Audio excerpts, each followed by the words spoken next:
Hello everybody and welcome back to Lost in the World. Hope you are all well. Today it's a Genshin Impact video and the topic of conversation is Diona, the new 4-star healer hero released with the child banner in 1.1. We're going to be discussing what role she plays, is she better than the current role players for that role, what's the best way to get the most out of Diona, as well as the best artifact sets, constellation bonuses, and a general overview of where I see her sitting in the current gameplay and compositions. Now I'm going to give you a brief overview of her abilities.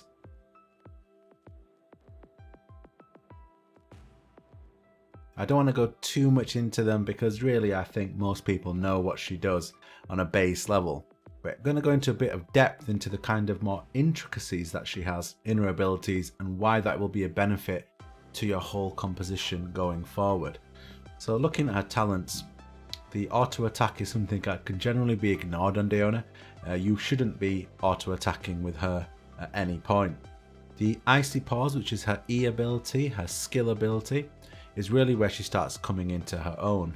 This not only does decent damage, it also provides an overshield to whoever you have on the field at the time. Now this is very handy because with the holding ability, if you hold down E, it fires out 5 paws, all of them having a chance to proc abilities such as Sacrificial Bow's skill cooldown. Now why is this important? Well, this gives you a fantastic form of damage mitigation through a cryo shield. It's important to note here that the shield scales off HP with Diona, which means all those trash items which you've been throwing away or raging at can actually go on Diona and boost her shield absorption significantly. The damage of the Icy Paw is nothing to laugh at, though really you're going to have to make a choice. Do you go for the shield absorption or do you go for the Icy Paw damage? I think it's fair to say shield absorption is the way to go. Moving on to her Q ability, which is her ultimate, we basically have an AoE cryo damaging healing pool. Again, it scales off her HP, with the cryo damage scaling off her attack. Again, the main bonus that you should be focusing here will be the healing. The healing is decent and nothing to sniff at. It's a little bit less than what Chi-Chi can overall do in terms of Diona's whole kit, but Diona does offer an overshield as a bonus. Like with a lot of heroes in Genshin Impact, it's the constellations that really set them apart, and it definitely is miHoYo's way of making you roll for more copies of the same hero.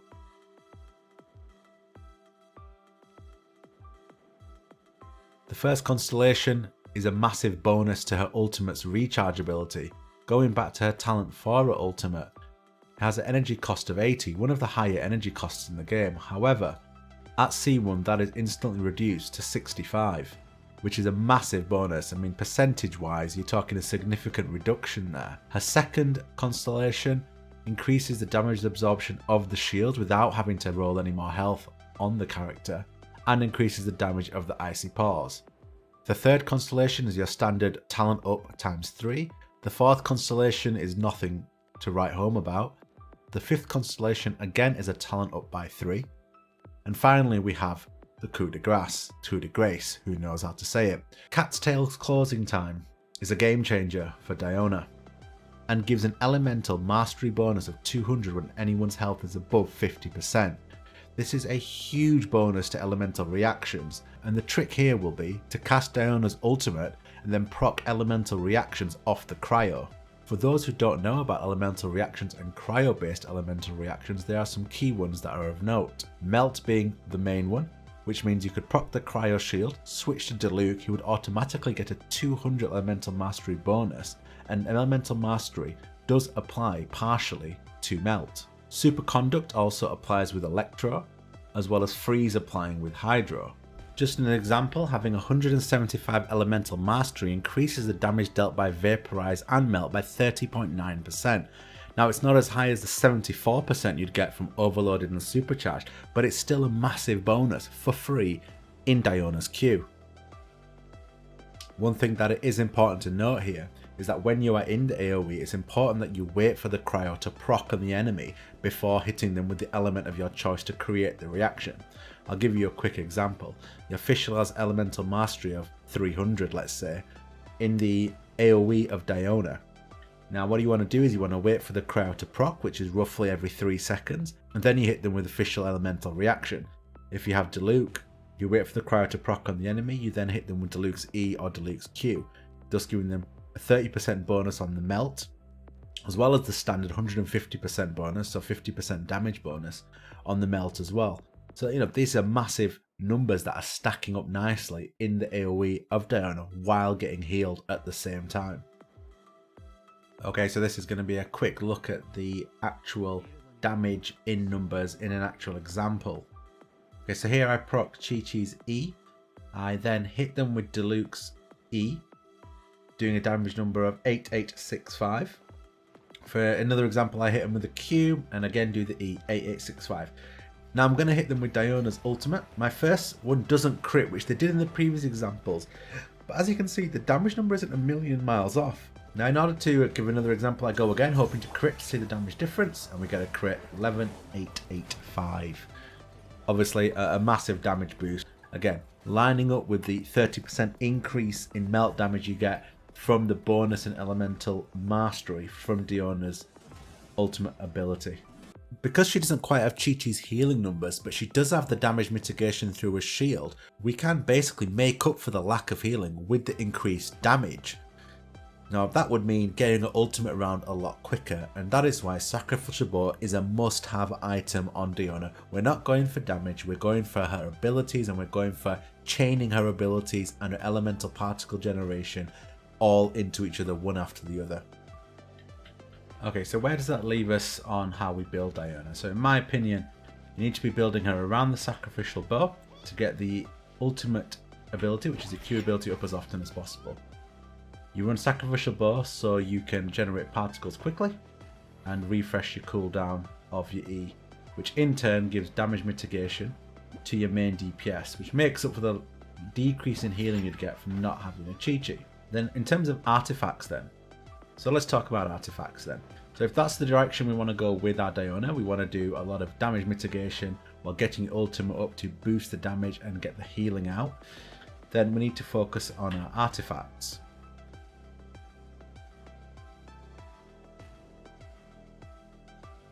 Okay, so a quick one on artifacts, just going to run through what artifacts there are for Diona, the options she has in my opinion. I'm going to double down on what I want from Diona in terms of what I need for my team, which is I need ultimate, I need the healing and damage bonus, and I need that shield up as often as possible. Now, I've gone with the Exile because it doubles down on the ultimate side of things, while also regenerating energy for all the team. So it really gets her in as more of a support mold. It doesn't give me my E any more often, but I'm already getting my E quite often from my Sacrificial Bow. So that's what I'm going for. A key thing I want to point out to people, there is a set called Retracing Bolide. That only applies that bonus to the character who has the set. So don't think that by using that set, proccing her shield, you have a 35% increased shield. That is not the case whatsoever. So that's the set I'm going to go for on Diona. There are some other options. Quickly, the other options are Wanderer's Troop. Increases Elemental Mastery 2-piece, but that 4-piece is useless. So you could go for a 2 and a 2. And Instructors, which increases the Elemental Mastery and increases the Elemental Mastery once you trigger the Elemental Reaction. It's a bit more finicky to work. If you can work it, it does give you a much bigger bonus. Remember, after 250, you do get lesser returns on Elemental Mastery points, but it still could be good. You would need to proc an Elemental Reaction with Diona, do the ultimate, and then switch to your DPS and damage them in the AoE of the ultimate. A bit more finicky to work. It's up to you whether or not you think it's worth it.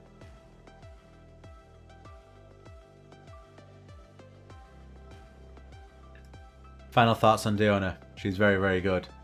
The only thing I'm going to say about her in a negative light is I think at harder content where the damage being output by the enemy is really big, you will need the super good sustain of Chi-Chi to stay alive. I think for the large majority of content though, you're going to go with Diona. She'll allow for faster clearing.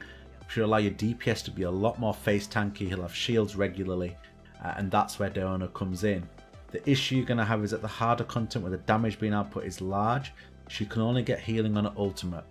And if your shield is getting melted quickly, then you're going to have problems. Now, this is where having a fully leveled up artifact set with her or with HP rolls, you're going to be able to see how that shield lasts at the end game, at the end game.